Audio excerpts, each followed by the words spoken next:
There are some sins the church doesn't prepare you for. Father Gabriel Moretti learned this truth on a Tuesday evening in October, when a woman walked into his confessional and destroyed everything he thought he knew about faith, temptation, and the nature of his own soul. St. Benedict's Cathedral sat in the heart of Boston's North End, a Gothic monument to old-world Catholicism that had weathered 3 centuries of storms, scandals, and shifting demographics. Its stone walls had absorbed countless prayers, witnessed innumerable confessions, and held secrets that would never see the light of day. Father Gabriel had served there for 3 years, ever since his ordination at 28, young for a priest, but not unheard of for someone who'd entered seminary straight from undergrad. He'd been called to the priesthood at 19, a calling so strong and undeniable that it had overridden every other consideration. His family's disappointment, his own doubts, the sacrifice of a normal life. He'd never regretted it, not once in 9 years, until the evening had started like any other.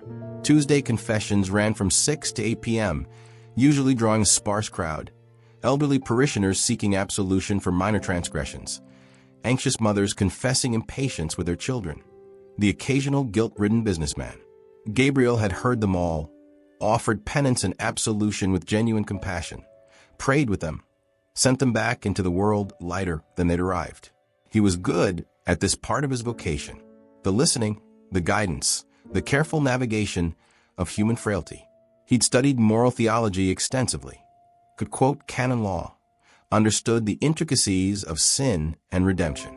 But nothing in his training had prepared him for Sophia Russo. She entered the confessional at 7:43 p.m., 17 minutes before he would have closed for the night. He heard her footsteps first, heels on marble, an unusual sound in a church where most people wore sneakers or flats. Then the soft creak of the confessional door opening and closing, the rustle of fabric as she settled onto the wooden bench, through the carved screen that separated them. He could see only her silhouette, dark hair, slender frame, hands folded in her lap. She didn't speak immediately. The silence stretched, broken only by the distant sound of Mrs. Chin arranging flowers near the altar and the ever-present hum of the old building settling into evening. "Take your time," Gabriel said gently.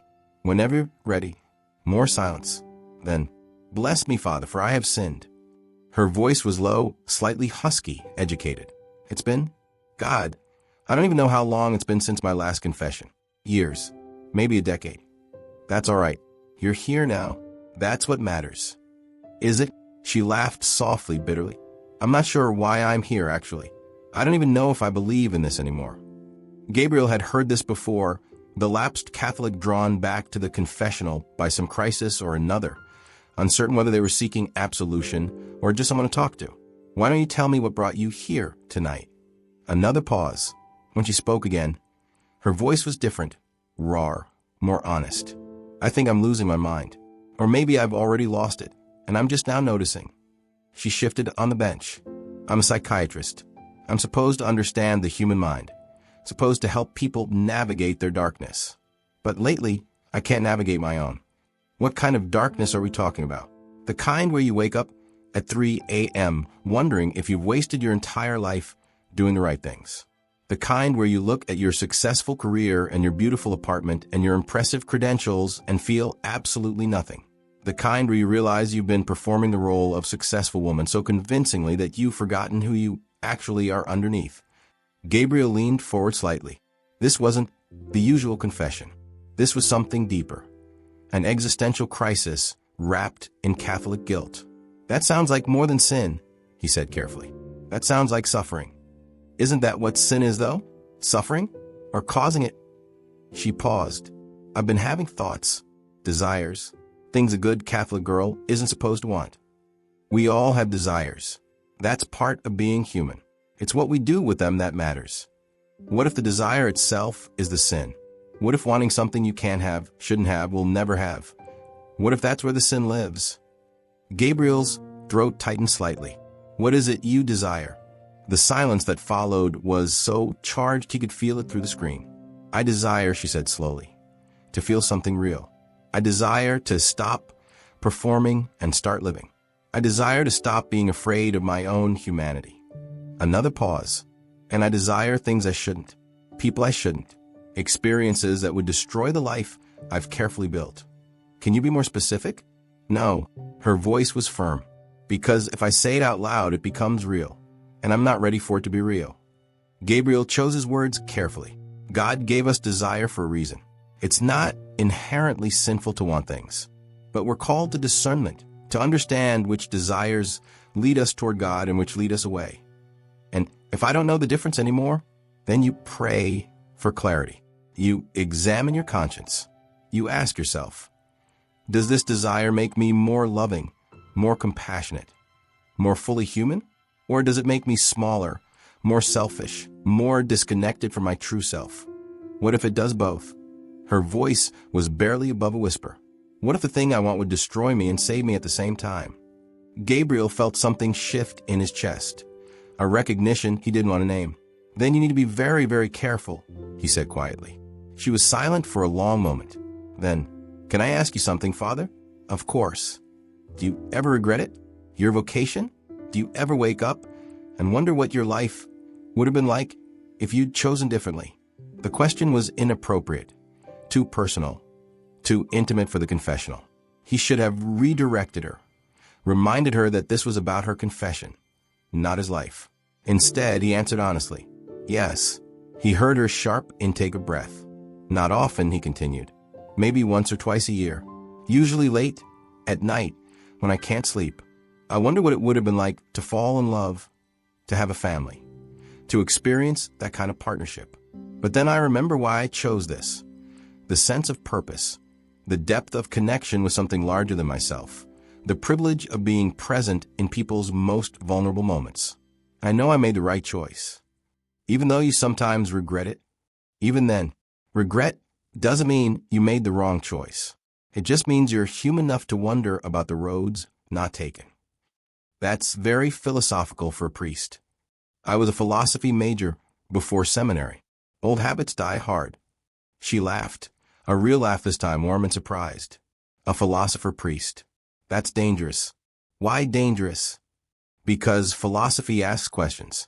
Religion provides answers. What happens when those two impulses collide?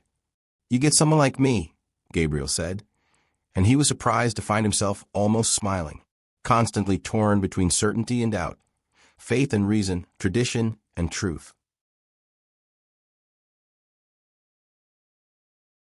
That sounds exhausting. It is, but it's also honest. Another silence, but this one felt different, companionable almost. I should go, she said finally. I've taken up enough of your time. Wait, Gabriel said before he could stop himself. Your penance and absolution. I don't think I'm ready for either of those yet. Then why did you come? I told you. I don't know. She stood, and he heard the rustle of her coat. Maybe I just needed to talk to someone who wouldn't try to fix me. Someone who understands that some questions don't have answers. Will you come back? He shouldn't have asked. It was inappropriate, unprofessional, crossing a boundary he'd never even approached before. But she didn't seem surprised. Yes, she said softly. I think I will. She left the confessional, and Gabriel sat frozen in the darkness, listening to her heels click across the marble floor, listening to the heavy church door open and close, listening to the sudden, deafening silence. He didn't know her name, didn't know what she looked like beyond a silhouette, didn't know anything about her except that she was a psychiatrist struggling with doubt and desire. But he knew, with terrible certainty, that his life had just changed in ways he couldn't begin to understand. Father Gabriel didn't sleep that night.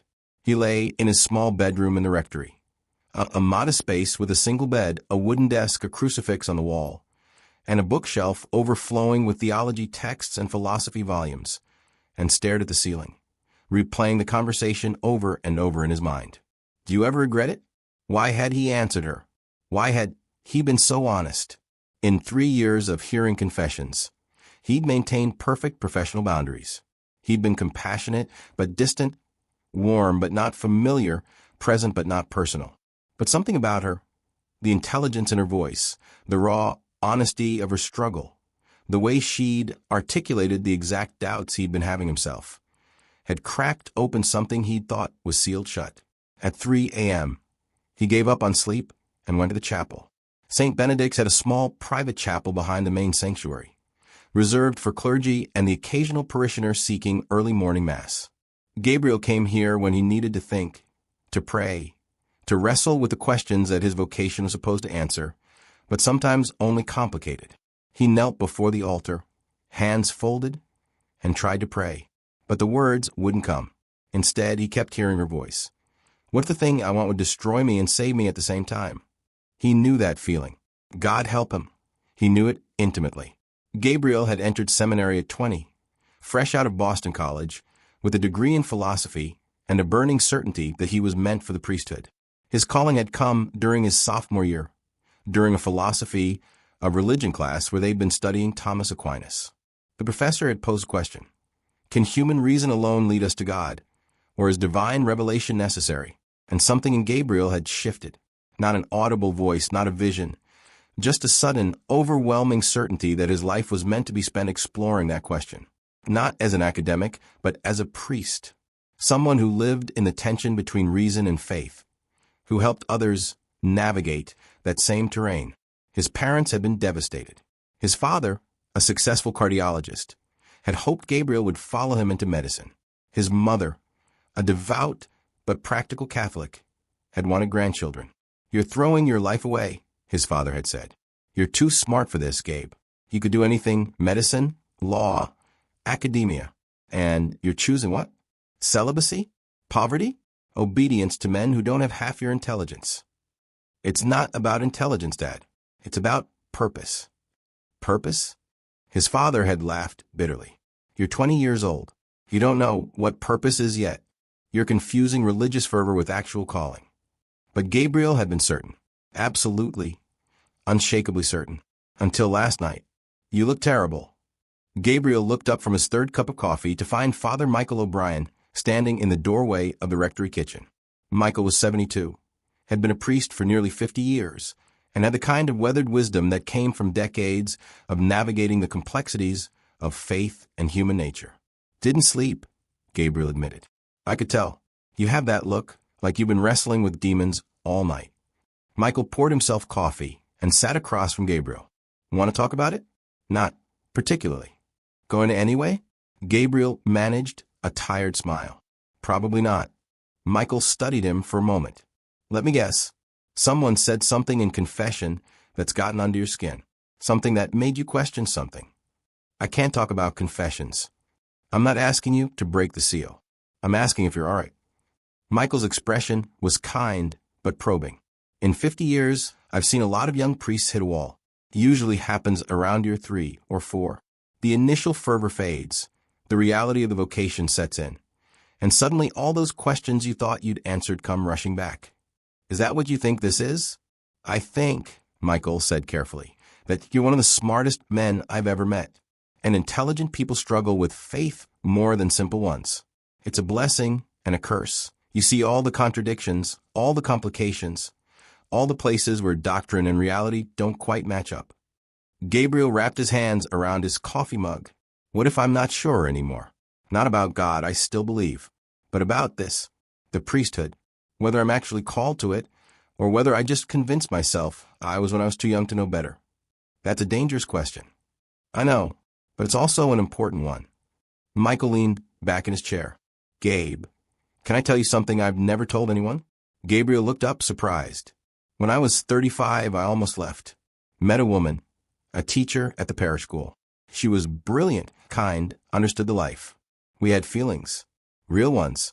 For 6 months, I wrestled with whether I'd made a mistake becoming a priest, whether it was too late to change course, whether love, romantic love, was a calling I'd ignored.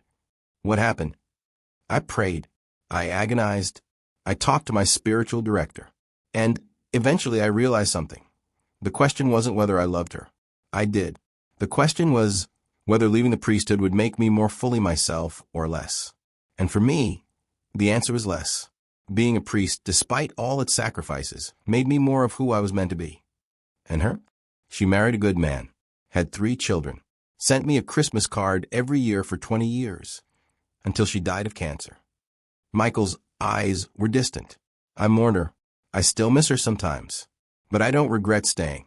Because I was honest with myself about what the choice really meant. Gabriel, absorb this. So you're saying I need to be honest with myself. I'm saying that doubt isn't a sin. It's part of faith. And if you're questioning your vocation, you owe it to yourself and to God to really examine why. Michael stood, putting a hand on Gabriel's shoulder.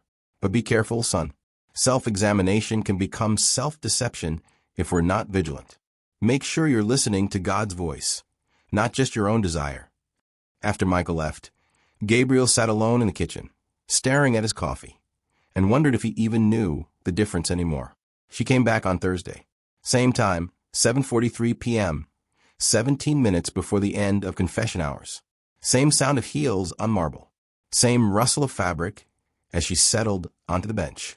This time, Gabriel's heart was racing before she even spoke. "Hi," she said, and he could hear the smile in her voice. "Hello. I wasn't sure you'd return."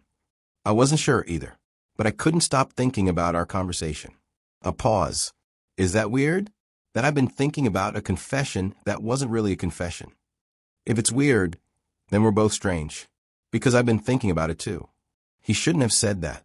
It was crossing a line, acknowledging that she'd affected him, that their exchange had been more than the usual priest-penitent dynamic.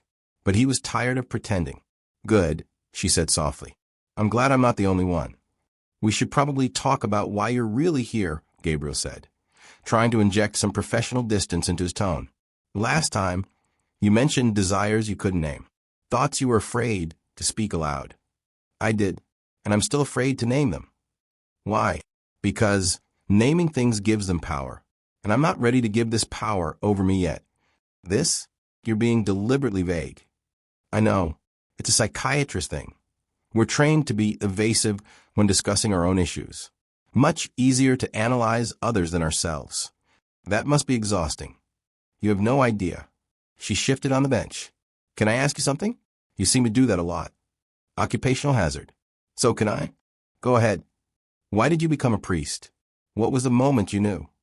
Gabriel considered deflecting, maintaining boundaries. But something about the darkness of the confessional, the anonymity of the screen between them, made honesty feel necessary. "I was reading Aquinas, sophomore year of college. He has this passage about how human beings are made for contemplation, that our deepest satisfaction comes from pursuing truth, understanding reality, connecting with something larger than ourselves. And I realized that's what I wanted, not wealth or success or even happiness in the conventional sense. I wanted to spend my life pursuing truth, and the priesthood seemed like the best way to do that." "That's very intellectual." "I know. People expect priests to talk about visions or divine voices. But for me it was more cerebral, a logical conclusion to a philosophical inquiry." "Do you regret that? That your calling was more intellectual than emotional?" "Sometimes. When I watch other priests talk about their faith with such passion and certainty, I feel like I'm missing something, like I'm approaching this from the wrong angle." "Or maybe," she said thoughtfully, "you're approaching it honestly. Maybe intellectual pursuit is a valid form of devotion. Maybe thinking deeply about God is as sacred as feeling deeply about God." Gabriel felt something warm unfurl in his chest. That's exactly what I've been trying to articulate for years." "Thank you." "You're welcome, Father." She trailed off. "I don't actually know your name." "Gabriel. Father Gabriel Moretti." "Gabriel," she repeated, and the way she said his name, without the father, just his name, sent an unexpected shiver through him. "That's appropriate." "Why?" "Gabriel is the messenger angel, the one who brings difficult truths, the one who announces things that change everything."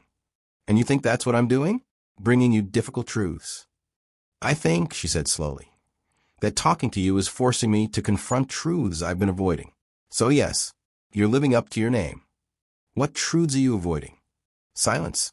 "Then, that I'm attracted to unavailable men, that I seek out relationships that can never work because I'm terrified of real intimacy, that I built my entire life around being admired rather than known, that I'm lonely in ways I can't even articulate." Her voice cracked slightly.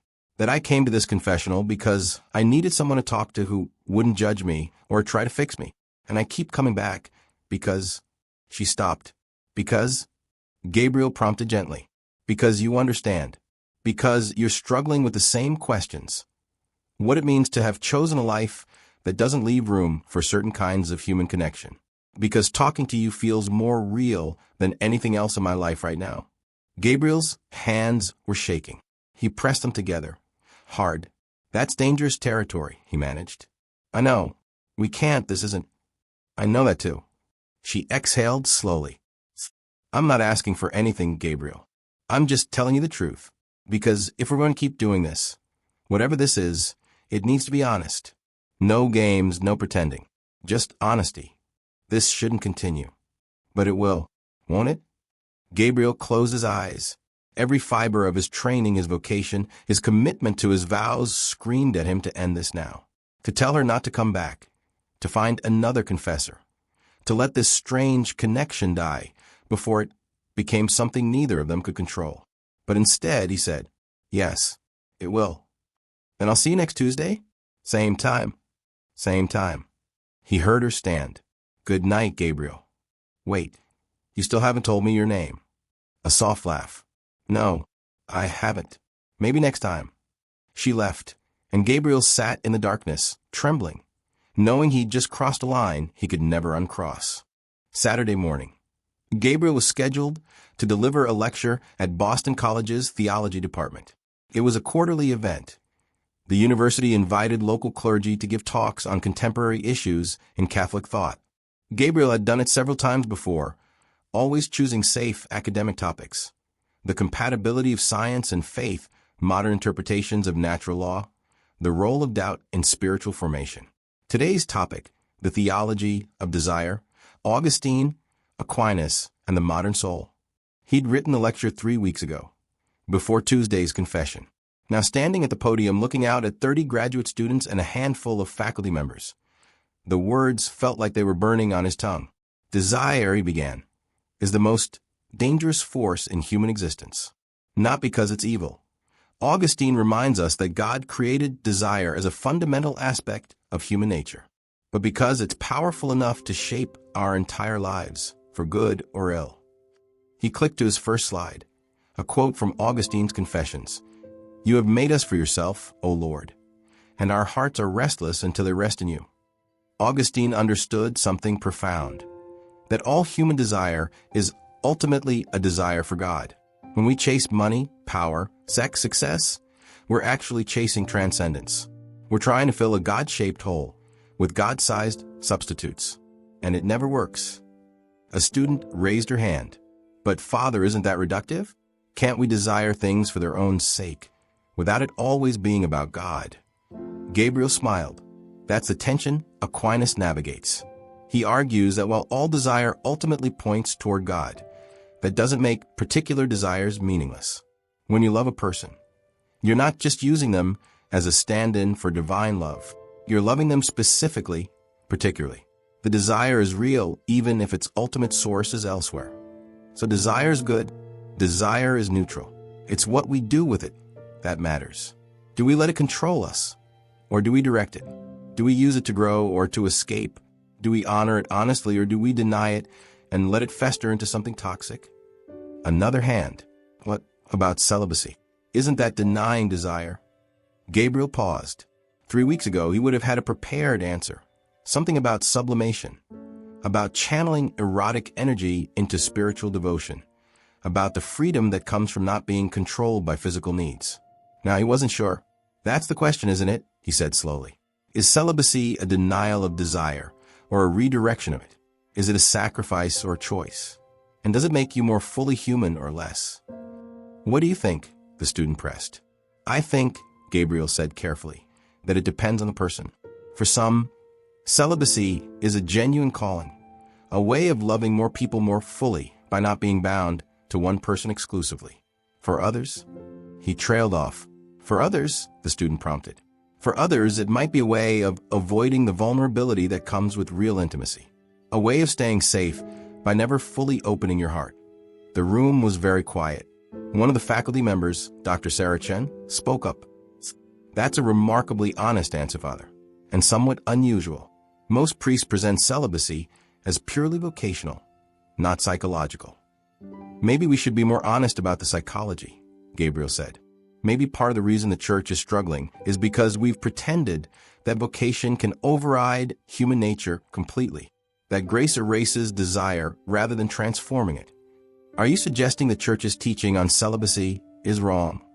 I'm suggesting it's complicated, and that we do ourselves and our people a disservice by pretending it's simple.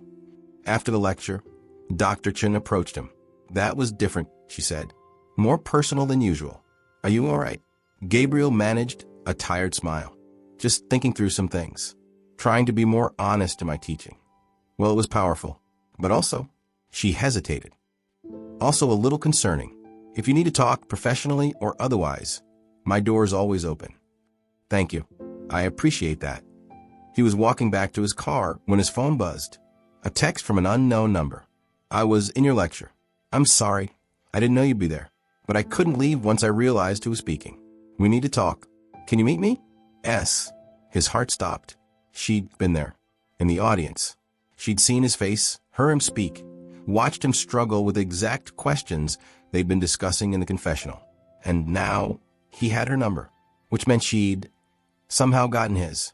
He should delete the message, block the number, maintain the boundary. Instead, he texted back. Where? Public garden. The bridge. 1 hour. Sound of water. Distant city noise. The public garden was crowded with Saturday afternoon visitors, couples strolling hand in hand, families with children feeding the ducks, tourists taking photos. Gabriel stood on the small pedestrian bridge over the pond, hands in his pockets, trying to look casual while his heart hammered in his chest. He'd never done this before, never arranged to meet someone from confession outside the church, never crossed the boundary between priest and whatever this was. Gabriel. He turned and saw her face for the first time. She was beautiful, not in a conventional magazine cover way, but in a way that made his breath catch. Dark eyes that held intelligence and sadness in equal measure. Strong features that suggested Mediterranean heritage. Thick dark hair pulled back in a simple ponytail. She wore jeans, a gray sweater, no makeup. She looked younger than he'd imagined, mid-30s maybe. And she was looking at him with the same mixture of recognition and fear he felt. Sophia, she said. My name is Sophia Russo. Dr. Russo. Just Sophia. Please. She moved to stand beside him on the bridge, both of them facing the water. I'm sorry for ambushing you like this. I didn't know you were speaking today. I attend those lectures sometimes, when I need to think. And then you started talking about desire, and I realized that we were having the same conversation we'd been having in the confessional. Yes, she was quiet for a moment. You were right, about all of it, about desire being neutral, about celibacy being complicated, about the danger of denying rather than transforming what we want. I shouldn't have been so honest in that lecture. Why not? Because it reveals too much about what I'm struggling with, about where my certainty is cracking. Sophia turned to look at him. Up close, he could see the fine lines around her eyes, the slight tremor in her hands. She was nervous as he was. Can I tell you something? She said. I think we're past the point of holding back. When I first came to your confessional, it was random.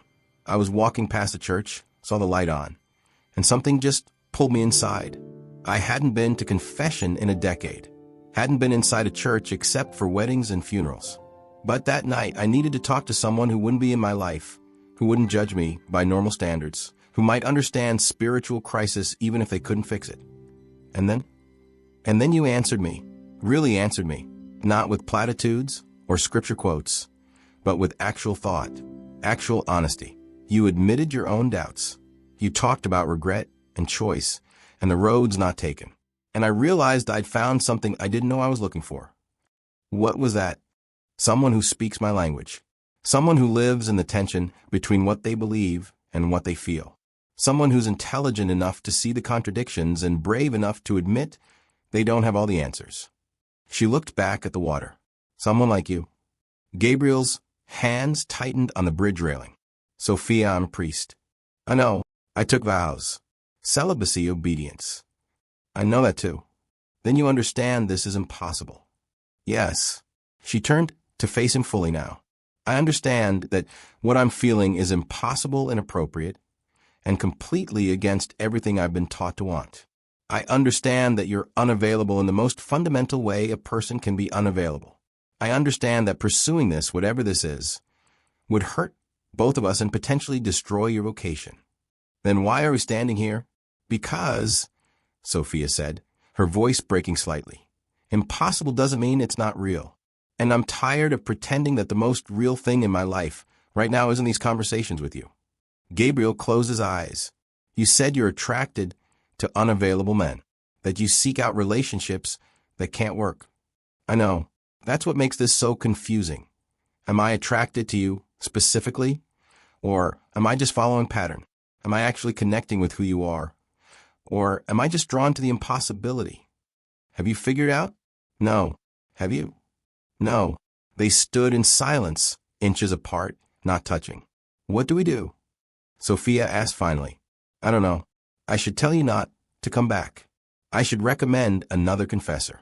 I should end this before it becomes something neither of us can control. Should you? Yes. Will you? Gabriel opened his eyes and looked at her, really looked at her, taking in the vulnerability in her expression, the intelligence in her eyes, the way she held herself with such careful control while clearly falling apart inside. He saw himself reflected in her. No, he admitted. I don't think I will. Sophia exhaled slowly. So what now? Now we're honest. Brutally, uncomfortably honest. About what we're feeling, what we want, what the boundaries have to be. Can I start? Please. I'm attracted to you. Not just intellectually, though that's part of it. Physically, emotionally, in ways that terrify me because they feel too big to control. She was speaking quickly now, as if afraid she'd lose her courage. I think about you constantly. I replay our conversations in my head. I came to that lecture because I found out you'd be speaking and I wanted to see your face. And now that I have, it's worse because you're even more than I imagined and I have no idea what to do with these feelings. Gabriel's heart was racing. My turn. She nodded. I haven't been able to pray properly since we first spoke. Every time I try, I think about your voice, your questions, the way you articulated struggles I've been having but couldn't name. I've been a priest for 3 years and never once questioned my vocation. But now I lie awake wondering if I chose this because I was called to it or because I was afraid of exactly this. The vulnerability, the risk, the possibility of loving someone so completely that it could destroy me. Gabriel, I'm not finished. He turned to face her fully.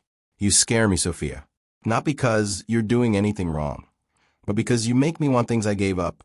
You make me question everything I thought I knew about my life, my purpose, my faith. And the terrifying part is that I don't want you to stop. I want more of these conversations, more of this honesty, more of whatever this connection is, even though I know it's wrong, even though I know it can't go anywhere. Sophia's eyes were bright with unshed tears. So we're both screwed. Completely. She laughed, a wet, desperate sound. What a pair we make. The priest who doubts his vocation and the psychiatrist who can't figure out her own mind. At least we're honest about being a mess. That's something, I suppose. She wiped her eyes. So what are the boundaries?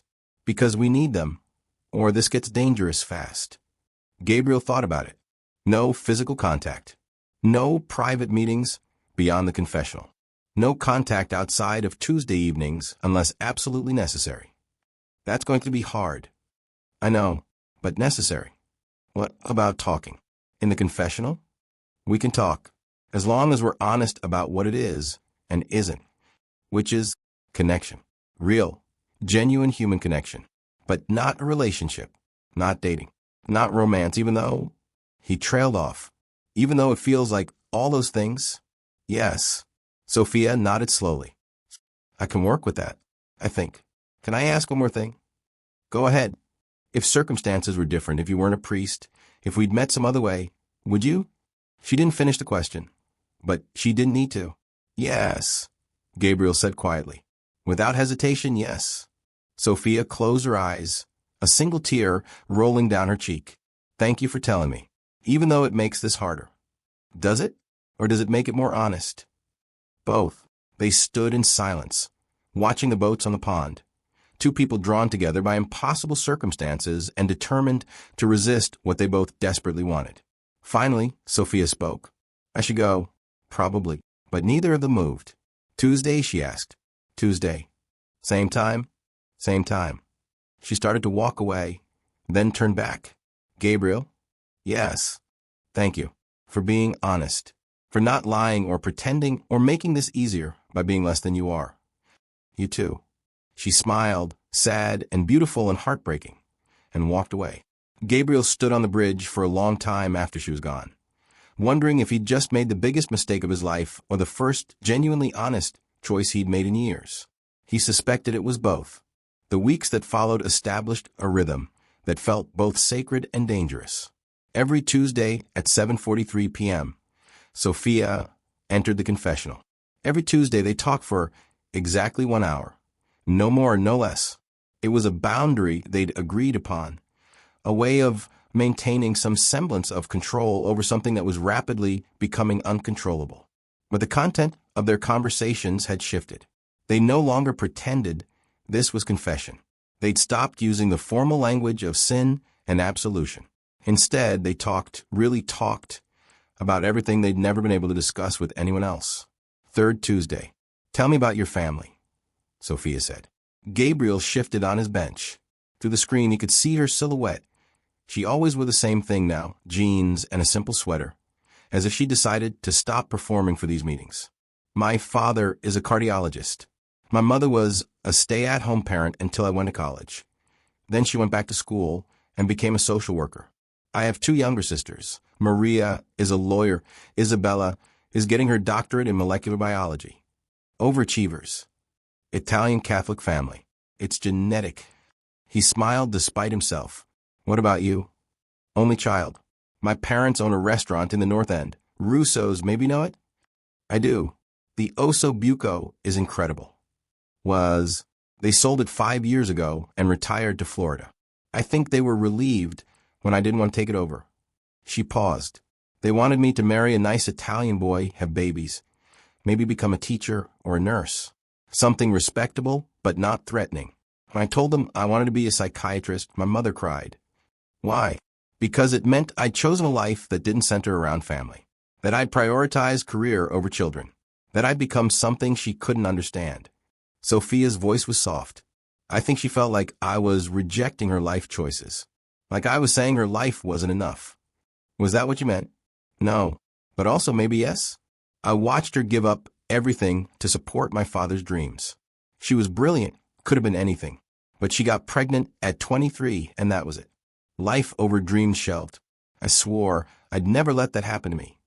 And now I'm 36, unmarried, childless, and lying on my therapist's couch twice a week wondering if I made the wrong choice. If prioritizing career over family just made me a different kind of trapped. Gabriel was quiet for a moment. Do you want children? I don't know. I used to think no, absolutely not. Now I'm not sure what I want. What about you? Do you ever think about what it would have been like to have a family? Sometimes. Late at night, usually. I imagine a different version of my life. A wife, children, Sunday dinners. Teaching my kids to ride bikes. Growing old with someone. All the normal things. Do you regret not having that? I regret that I'll never know what it feels like. But I don't regret the choice I made. Or I didn't until recently. The silence that followed was charged with everything they weren't saying. Fourth Tuesday. What's your worst fear? Sophia asked. Theologically or personally? Both. Gabriel considered. Theologically, I fear that I'm wrong. That I built my entire life on a beautiful lie. That there's no God, no meaning, no purpose. Just atoms and void and the stories we tell ourselves to cope with mortality. And personally, I fear that I'm a coward. That I chose the priesthood not because I was called to it, but because it was safer than risking real love, real vulnerability, real failure. Why would the priesthood be safer? Because the expectations are clear. The boundaries are defined. You know exactly who you're supposed to be and what you're supposed to do. There's a script. He paused. In a regular life, you have to figure all that out yourself. You have to risk loving someone who might leave. You have to risk failing at your career, your marriage, your parenting. You have to live without certainty. And maybe I was too afraid to do that. That's a very harsh self-assessment. Is it wrong?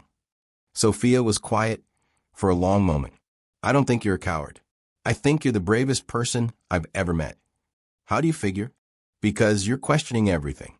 Your vocation, your choices, your entire identity. And you're doing it honestly, without the defensive armor most people use to protect themselves from uncomfortable truths. That's not cowardice. That's courage. Gabriel felt something crack open in his chest. Thank you. Your turn. Ask me. What's your worst fear? That I'm incapable of real intimacy. That I've spent so long building walls and performing roles that there's nothing authentic left underneath. That even if I found someone who loved me, they'd only be loving the performance, not the real person. She exhaled shakily. And that I've come to you a priest, literally the most unavailable man possible. Because on some level I knew it was safe. That I could have all the emotional intimacy without the risk of it becoming real. Is that what you think this is? I don't know. That's what terrifies me. Fifth Tuesday. They'd fallen into discussing philosophy. Gabriel's old love, and apparently Sophia's as well. Kierkegaard or Nietzsche? She asked. Kierkegaard. Nietzsche is brilliant, but ultimately nihilistic. Kierkegaard at least leaves room for faith. But isn't Kierkegaard's faith just another form of nihilism? The leap into absurdity because reason can't get you there? Maybe. But at least it's an honest nihilism. He admits that faith is irrational and demands it anyway. There's integrity in that. Or delusion. Possibly both. Gabriel smiled. Your turn. Freud or Jung? Jung. Freud reduced everything to sex and childhood trauma. Jung understood that humans need myth, meaning spiritual depth. We're not just biological machines trying to satisfy drives. We're meaning-making creatures. A psychiatrist who believes in the soul. Your colleagues must love you. They think I'm a mystic who accidentally ended up in medical school. She laughed. But I can't help it. I've seen too many people whose depression lifts not through medication, but through finding purpose. Too many patients whose anxiety dissolves when they feel connected to something larger than themselves. Whatever you want to call it, soul, psyche, spirit. There's something in us that needs more than serotonin reuptake inhibitors. Is that why you came to the church? Looking for that something more? Maybe. Or maybe I was just lonely and needed to talk to someone who wouldn't charge me $200 an hour. I'm much cheaper. I'll take your confession for free. That's a terrible business model. They both laughed, and for a moment it felt normal. Like two friends having coffee, trading jokes, enjoying each other's company. Except they couldn't see each other's faces. Except they couldn't touch. Except one of them had taken vows that made any relationship impossible.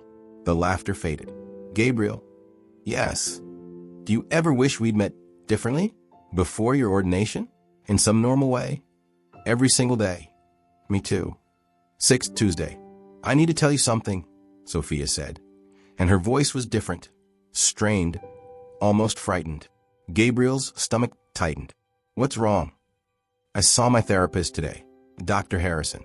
She's been treating me for 3 years. And I told her about you. What did you tell her? Everything. About coming to confession. About our conversations. About the feelings I've been having. About how this is the most real connection I've felt in years and how terrified I am of what that means. What did she say? She said I'm engaging in a transference fantasy. That I'm projecting my need for intimacy onto you because you're safe, forbidden, impossible. Guaranteed not to actually demand real vulnerability from me. She said this isn't real love. It's psychological defense mechanism. Gabriel felt something cold settle in his stomach. And what do you think? I think. Sophia's voice broke. I think she might be right. And I also think she might be completely wrong. And I have no idea how to tell the difference. Do you want to stop coming? No. God, no. But maybe I should. Do you think this is just transference? I don't know. Her frustration was palpable. How do I know? How does anyone know if what they're feeling is real or just some psychological trick? Maybe all love is transference. Maybe we're all just projecting our needs onto people and calling a connection. That's very cynical for a psychiatrist. I'm having a crisis. Give me a break. Despite everything, Gabriel smiled. Fair enough. Can I offer a perspective? Please. Maybe the question isn't whether it's real or transference. Maybe it's both. Maybe you're drawn to me partly because I'm safe and unavailable, but also because we genuinely connect. Maybe I'm drawn to you partly because you're making me question things I needed to question, but also because you're brilliant and honest and see me more clearly than anyone ever has. He paused. Maybe it doesn't have to be either slash or. Maybe it can be both slash and. That's very Jesuit of you. I was trained by Jesuits. We specialize in having it both ways. She laughed, weak but genuine. So what do we do with this both slash and situation? We keep being honest. We keep examining our motivations. We keep asking hard questions. And we accept that we might never have perfect certainty about what this is. That sounds exhausting. It is, but it's also the only way forward that respects both of us and what we're struggling with. Sophia was quiet for a moment. Then, Gabriel, can I ask you something really hard? Yes. If I weren't coming to these sessions, if we stopped seeing each other, would you still be questioning your vocation? The question hit like a physical blow, because he'd been asking himself the same thing. I don't know, he admitted. I'd been having doubts before you came. Small ones, manageable ones. Questions about whether intellectual pursuit was enough, whether I was truly happy, whether I'd chosen this life for the right reasons. But they were abstract, theoretical. You made them concrete. So I'm the catalyst. Yes, but you're not the cause. The fault lines were already there. You just made them visible. Is that supposed to make me feel better? I don't know. Does it? A little. It means I'm not destroying your life out of nowhere. Just accelerating the destruction. You're not destroying anything. You're forcing me to be honest about questions I'd been avoiding. That's not destruction. That's revelation. Yes, exactly that. Another long silence. Gabriel, I'm scared. Of what? Of how much I need this. These conversations. You. I'm scared that I'm becoming dependent on something that can't last. That when this ends, and it has to end eventually, right? I'm going to be devastated. More broken than when I started. Gabriel closed his eyes, gripping the edge of the bench. I'm scared of the same thing. So what do we do? I don't know. Keep going forward? Try to enjoy this while we have it? Accept that it's temporary and painful, and still somehow necessary. That sounds like a terrible plan. It is, but it's the only one I've got.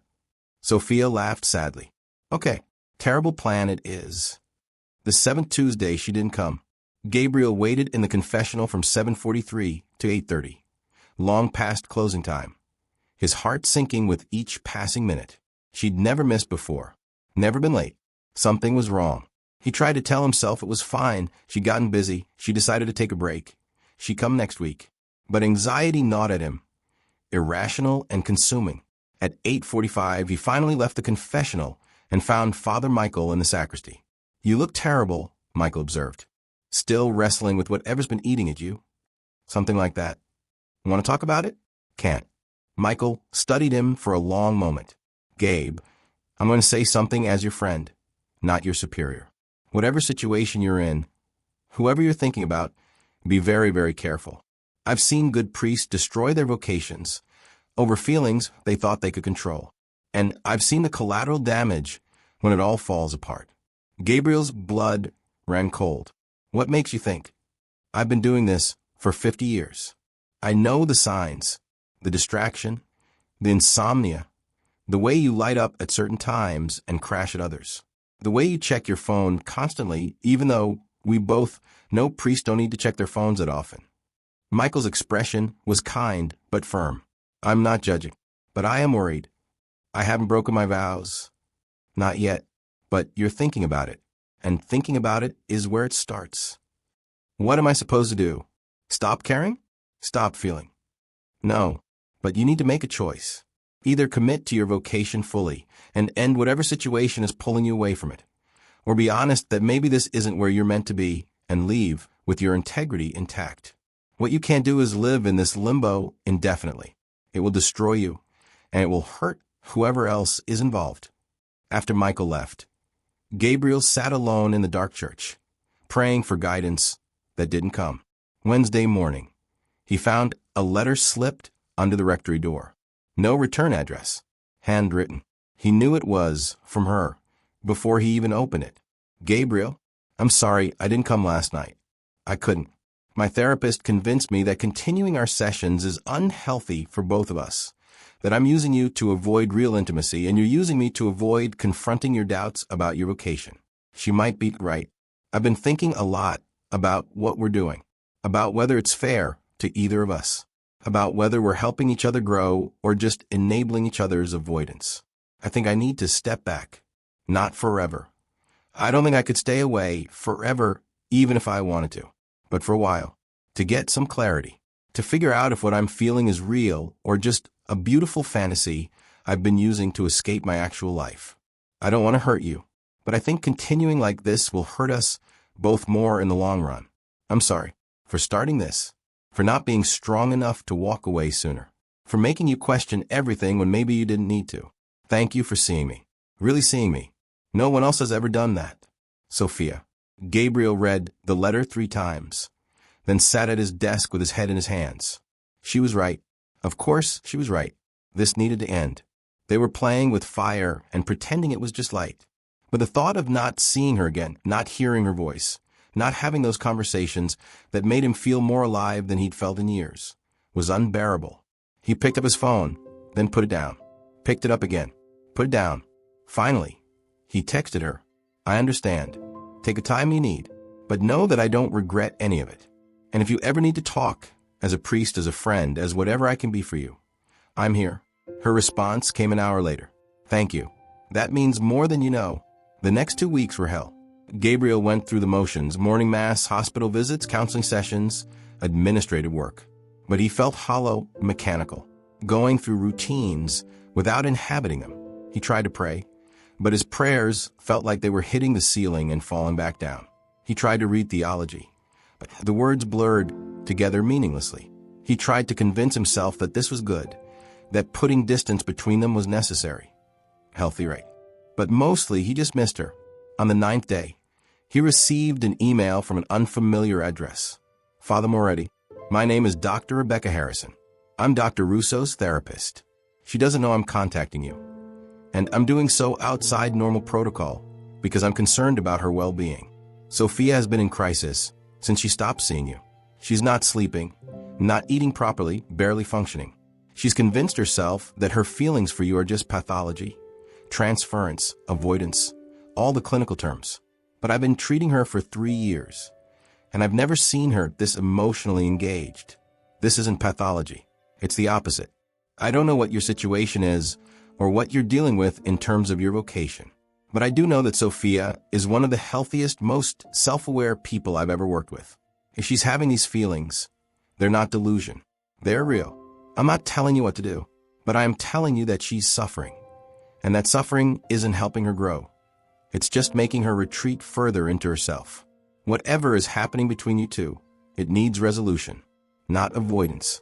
Dr. Rebecca Harrison. Gabriel stared at the email for a long time.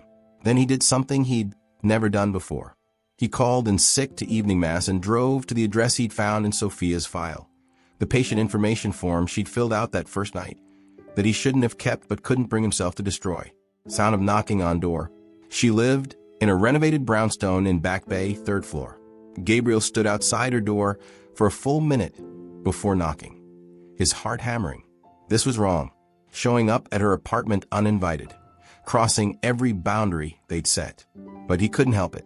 The door opened. Sophia stood there in sweatpants and an oversized t-shirt, hair loose around her shoulders, no makeup. She looked exhausted and beautiful and utterly shocked. "Gabriel, what are you? You can't be here." "I know. I'm sorry. But your therapist emailed me, and he stopped. Can I come in? Just for a few minutes?" She hesitated, then stepped back. 5 minutes. Then you have to go. Her apartment was exactly what he'd expected. Books everywhere, warm colors, comfortable furniture, artwork on the walls. It felt like her. Real intellectual, slightly chaotic. They stood in her living room, neither sitting, maintaining physical distance even as the emotional space between them evaporated. "You look terrible," Gabriel said. "Thanks. You too." "Dr. Harrison said you're in crisis." Dr. Harrison needs to mind her own business. But Sophia's eyes were filling with tears. "I'm fine. I'm just processing." Sophia, don't. She held up a hand. Don't make this harder than it already is. I'm trying to do the right thing, to give us both space, to figure out if what I'm feeling is real or just... It's real. Gabriel took a step closer. Whatever else it is, transference, avoidance, defense mechanism, it's also real. I know it is because I feel it too. You're a priest. I know. You took vows. I know that too. Then why are you here? Because watching you suffer from a distance is worse than breaking every rule I've ever followed. Because I can't sleep knowing you're alone and hurting. Because in 3 months, you become the most important person in my life, and I don't know what to do with that. Sophia closed her eyes, tears spilling over. This is insane. I know. We can't do this. I know. So why does it feel like the only sane thing in my entire life? Gabriel closed the remaining distance between them. They were standing inches apart now, close enough that he could see the flecks of gold in her brown eyes, close enough to touch. But they didn't touch. Tell me what you want, Gabriel said quietly. Honest truth. No defenses, no analysis. What do you want? I want you, Sophia whispered. I want to know what it feels like to kiss you. I want to fall asleep next to you and wake up next to you. I want to have normal conversations over breakfast.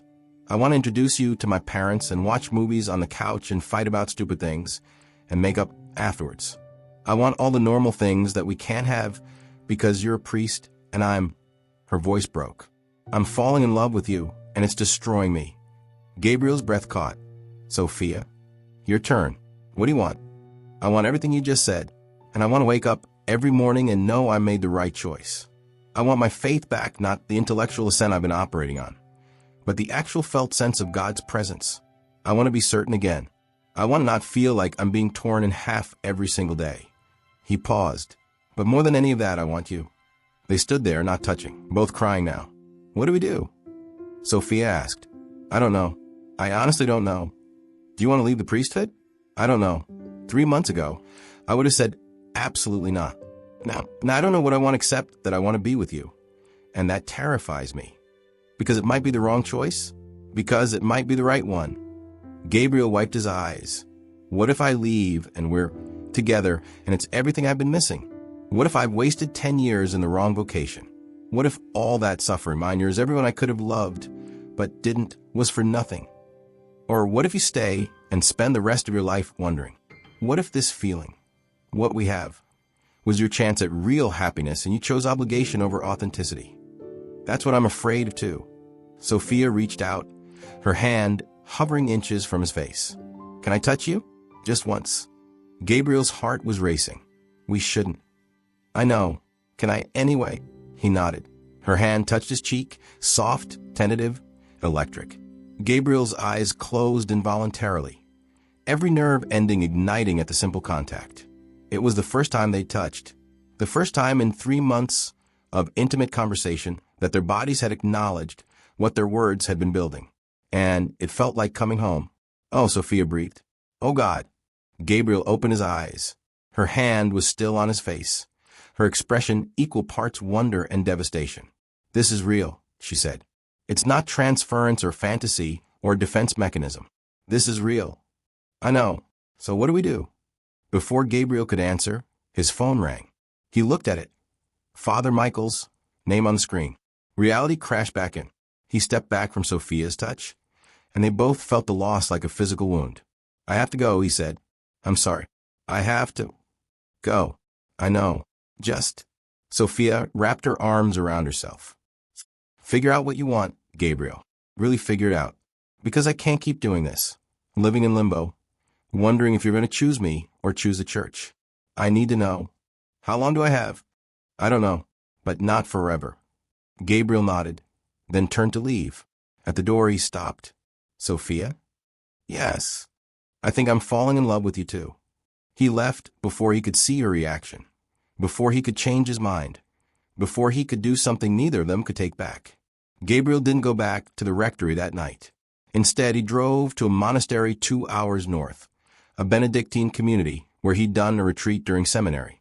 He'd called ahead, spoken to the abbot, asked if he could come for a few days of discernment. Of course, Abbot Thomas had said, come as long as you need. We'll keep silence for you if you want, or talk if you need. Whatever serves your discernment. The monastery sat on a hillside overlooking a valley, isolated and peaceful. Gabriel arrived just before Compline, the final prayer service of the day, and slipped into the chapel, letting the chanted psalms wash over him. Out of the depths I cry to you, O Lord. Lord, hear my voice. He'd been crying from the depths for months now, but he still hadn't heard an answer. The next morning, Abbot Thomas invited him to walk the monastery grounds. Thomas was in his 70s, a former Jesuit who transferred to the Benedictines in search of more silence and simplicity. He had the kind of weathered wisdom that came from decades of prayer and self-examination. They walked in silence for a while, following a path through the monastery's apple orchard. Finally, Thomas spoke. Tell me what you're struggling with. Gabriel had been preparing this conversation in his head for hours, trying to figure out how much to reveal, how to frame it in a way that didn't make him sound completely lost. But with Thomas, he found himself abandoning pretense. I think I'm in love with someone. I think if I stay a priest, it will destroy both of us. But if I leave, I'll spend the rest of my life wondering if I abandoned my vocation for an infatuation. Thomas was quiet for a moment. Tell me about her. How did you know it was a her? Process of elimination. If it were a doctrinal crisis, you'd be talking differently. If it were burnout, you wouldn't be this conflicted. And if it were a him, you'd probably be less willing to leave. Thomas smiled slightly. So, her. Gabriel told him everything. The confessions that became conversations. The growing connection. The letter, the apartment visit.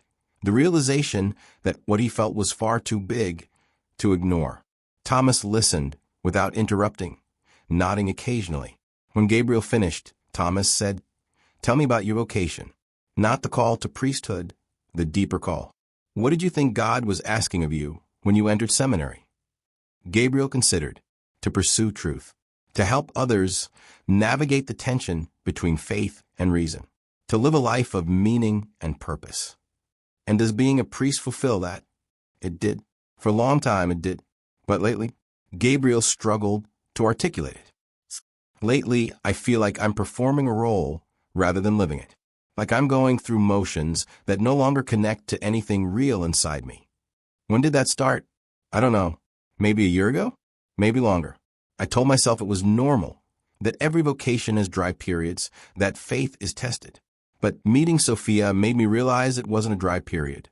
It was a fundamental disconnect between who I'm supposed to be as a priest and who I actually am as a person. I feel like I've been editing myself for so long, cutting away the parts that don't fit the role, that there's almost nothing left that's genuinely me. Thomas stopped walking, turning to face Gabriel. That's the real crisis, isn't it? Not whether you love this woman, but whether you can be fully yourself within your vocation. Yes, the word came out as relief. Yes, exactly. Then let me ask you this. Is leaving the priesthood about choosing her, or is it about choosing yourself? Gabriel opened his mouth, then closed it. Because, Thomas continued, if it's about her, if you're leaving because you're in love and can't imagine life without her, that might work. Love is a valid reason. But you need to be honest about whether you're choosing her or using her as an excuse to escape a vocation you've already outgrown. How do I know the difference? Ask yourself, if she didn't exist, would you still be questioning your vocation? Would you still feel this disconnect between role and reality? Gabriel thought about it, about the months before Sophia, when he'd been lying awake, wondering if intellectual pursuit was enough, when he'd been watching other priests speak about their faith with passion he couldn't feel, when he'd been going through the motions and calling it devotion. Yes, he said finally, I think I would. She didn't create the crisis. She just made it impossible to ignore. Thomas nodded. Then you have your answer. This isn't about choosing between her and God. It's about choosing between two different ways of serving God. One through priesthood, one through authentic living. Both are valid, but only you can know which one is truly yours. What if I'm wrong? What if I leave and realize I've made a terrible mistake? Then you'll have to live with that. But Gabriel, you'll also have to live with the mistake of staying when you should have left. There's no safe choice here. No path that guarantees you won't regret it. You just have to choose based on who you are right now in this moment, and trust that God is big enough to work with whatever you decide. They walked in silence for a while longer. Can I tell you something? Thomas asked, "Please." I left the Jesuits when I was 45, transferred to this community, and for the first 2 years, I was convinced I'd made a terrible mistake. I missed the intellectual life, the teaching, the sense of being at the center of important conversations. I felt like I'd abandoned my calling. What changed? I stopped trying to justify my choice and started living into it. I stopped asking, was this right? And started asking, what does this make possible? And I realized that here, in silence and simplicity, I was able to be more honest with God than I'd ever been before. The Jesuit life had been right for me for 20 years, but then it wasn't anymore. And that's okay. God is big enough to call us to different things in different seasons. So you don't regret it? I regret that it took me so long to admit I needed to change, but I don't regret the change itself. Thomas put a hand on Gabriel's shoulder. Whatever you decide, decide fully. Don't half-heartedly stay and resent it. Don't half-heartedly leave and always wonder. Choose, and then live into that choice with your whole heart. Gabriel spent 3 more days at the monastery, praying and thinking and walking the grounds of silence. On the 3rd day, sitting in the chapel during evening vespers, something shifted. He wasn't sure if it was God speaking or just his own deeper wisdom finally breaking through. But he felt a clarity he hadn't felt in months. He knew what he had to do. Sound of car driving. Determined music. Friday evening, Gabriel drove back to Boston. Instead of going to the rectory, he went straight to the cardinal's office. Archbishop Bernardson had been Gabriel's mentor during seminary, had ordained him, had always taken a personal interest in his development. If Gabriel was going to do this, he owed it to Bernard to be the first to know. Bernard's assistant looked surprised to see him without an appointment, but called up to the office. "Send him up," came the response. Bernard was waiting in his study, a book-lined room that felt more like a professor's office than a bishop's chamber. He was in his 60s, Chinese-American, brilliant and compassionate in equal measure. "Gabriel, this is unexpected. Sit, please." Gabriel sat, his heart hammering. "Your Excellency, I need to talk to you about my vocation." Bernard's expression didn't change, but something in his eyes suggested he'd been expecting this. "Go on." "I think I need to request laicization. I don't believe I'm called to priesthood anymore. Or maybe I never was. I'm not sure. But I know that continuing as I am would be dishonest to the church, to the people I serve, and to myself." The words hung in the air. Bernard was quiet for a long moment. "And is there someone?" "Yes, but that's not the only reason. I've been struggling for over a year, longer probably, questioning whether I chose this for the right reasons, whether intellectual pursuit and theological curiosity are enough to sustain a vocation, whether I can be fully myself within the priesthood, or whether I've been performing a role that doesn't fit who I actually am. And you've concluded that I need to leave, that staying would be a slow death, that whatever God is calling me to now, it's not this." Bernard leaned back in his chair, studying Gabriel. "I'm disappointed. You're one of our best young priests, intelligent, compassionate, excellent with people. I'd hoped you'd be teaching at the seminary within a few years, maybe become a spiritual director." "I'm sorry. Don't apologize for being honest. That's rare enough to be valuable." Bernard sighed. "The laicization process will take time, at least a year, probably longer. In the meantime, I'll need to reassign you. You can't continue at St. Benedict's if you're no longer committed to your vocation. Understand? I'll put you on administrative leave starting next week. You'll continue to receive your stipend while the process unfolds, but you won't be performing sacramental duties. Is that acceptable?" "Yes, thank you." Bernard stood, and Gabriel stood with him. "Gabriel, one more thing." "Yes, Your Excellency? Make sure this is what you really want. Not what feels right in the heat of emotion, but what you can live with for the next 50 years. Because once you're laicized, there's no coming back. You'll never be a priest again. Make sure you can live with that." "I will. Thank you." They shook hands, and Gabriel left the office feeling lighter than he'd felt in months. The choice was made. Now he just had to live into it. He texted Sophia from a car. "Can I see you? I have something to tell you." Her response came immediately. "My place. Come now." Sound of footsteps, door opening. Sophia answered the door in jeans and a sweater. hair pulled back, eyes anxious. Coming. They sat in her living room, the same space where they'd almost kissed 2 weeks ago.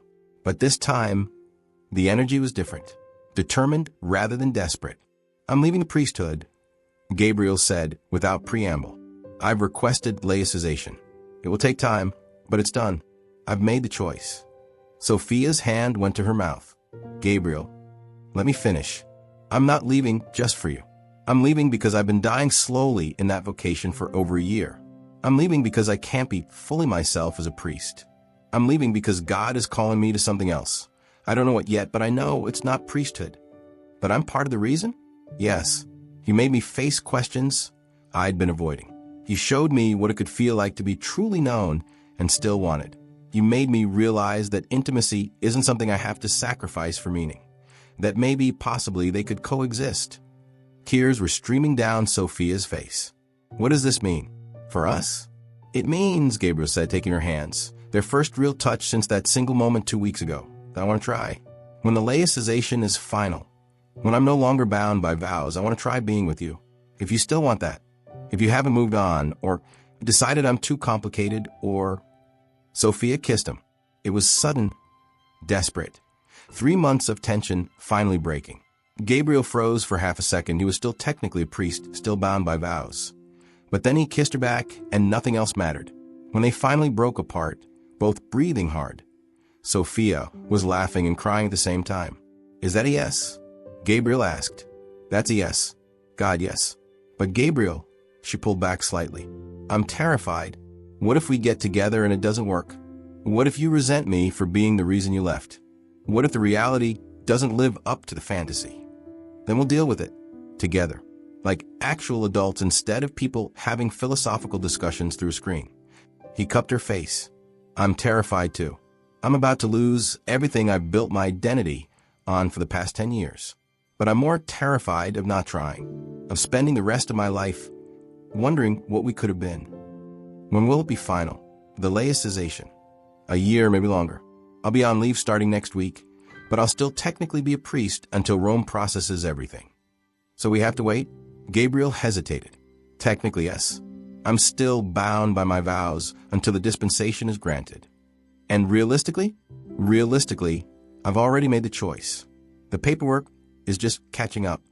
So what do? Gabriel pulled her close. We take it slow. We date. If priests on leave are allowed to date, which I'm honestly not sure about, we get to know each other outside of a confessional. We figure out if what we built in darkness can survive in daylight. That sounds almost reasonable. Don't get used to it. I'm usually a disaster. Sophia laughed, pressing her forehead against his. Me too. We'll be disasters together. They sat like that for a long time, just holding each other, both marveling at the fact that they could finally actually touch. The next 6 weeks were strange. Gabriel moved out of the rectory and into a small apartment in Cambridge. It was bizarre, living alone for the first time since seminary, buying groceries, paying bills, deciding what to do with his evenings without the structure of parish life. He and Sophia saw each other 3 or 4 times a week, carefully navigating the transition from confessional intimacy to real-world relationship. They went to museums, took walks along the Charles River, cooked dinner together in her apartment, talked for hours about everything and nothing. It was wonderful. It was also terrifying, because in the confessional, they've been able to present their best selves, their most thoughtful, most articulate, most philosophical. In real life, they had to navigate mundane irritations, different communication styles, the 1,000 small incompatibilities that any relationship involves. Gabriel discovered that Sophia was terrible at time management, chronically late to everything. Sophia discovered that Gabriel was obsessively neat, borderline compulsive about organization. Gabriel learned that Sophia needed a lot of alone time to recharge. Sophia learned that Gabriel processed emotions by talking through them exhaustively. They fought about stupid things, where to eat dinner, whether to watch a movie or read, whose turn it was to do dishes. This is normal, right? Gabriel asked one night, after a particularly pointless argument about whether to attend a friend's party. Normal couples fight about boring things? According to my professional training, yes. Conflict about mundane issues is actually a sign of intimacy. It means you're comfortable enough to be annoyed with each other. That's weirdly reassuring. Most of psychology is weirdly reassuring once you get past the jargon. But they also had moments of profound connection, times when the intellectual intimacy they'd built in the confessional translated seamlessly into physical and emotional intimacy. Like the night Gabriel had a panic attack, overwhelmed by the magnitude of what he'd done, what he'd given up. Sophia held him through it, didn't try to fix it or minimize it, just sat with him in the fear until past. Or the morning Sophia woke up crying from a nightmare about her mother dying, and Gabriel held her while she talked about her complicated relationship with her parents, her guilt over choosing career over family, her terror of ending up alone. They were learning each other, really learning, not just the curated versions they'd presented before. "How's it going?" Father Michael asked over coffee. Gabriel had been meeting with Michael weekly since leaving active ministry. Michael had insisted on it. You need someone to talk to who understands the priesthood. Someone who won't judge but also won't let you lie to yourself. It's good. Hard, but good. And the woman? Sophia. Her name is Sophia. Sophia, how is that? Complicated. We're trying to build a real relationship out of something that started in the most artificial circumstances possible. Sometimes it feels natural. Sometimes it feels like we're two strangers who happen to know each other's deepest secrets, but don't know basic things like how each other takes their coffee. That's honest. I'm trying to be. About all of it, the good, the bad, the weird. Gabriel stirred his coffee. Do you think I'm making a mistake?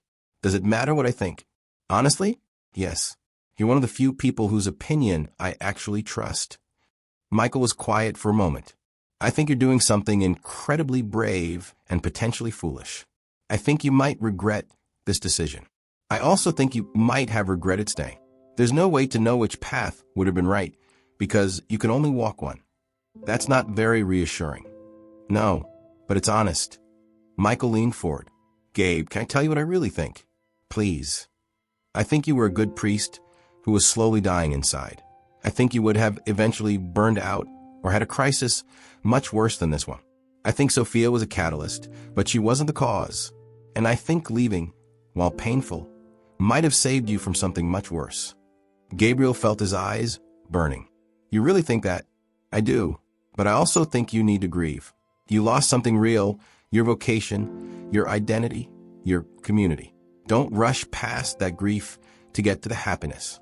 Honor what you're losing even as you move toward what you're gaining.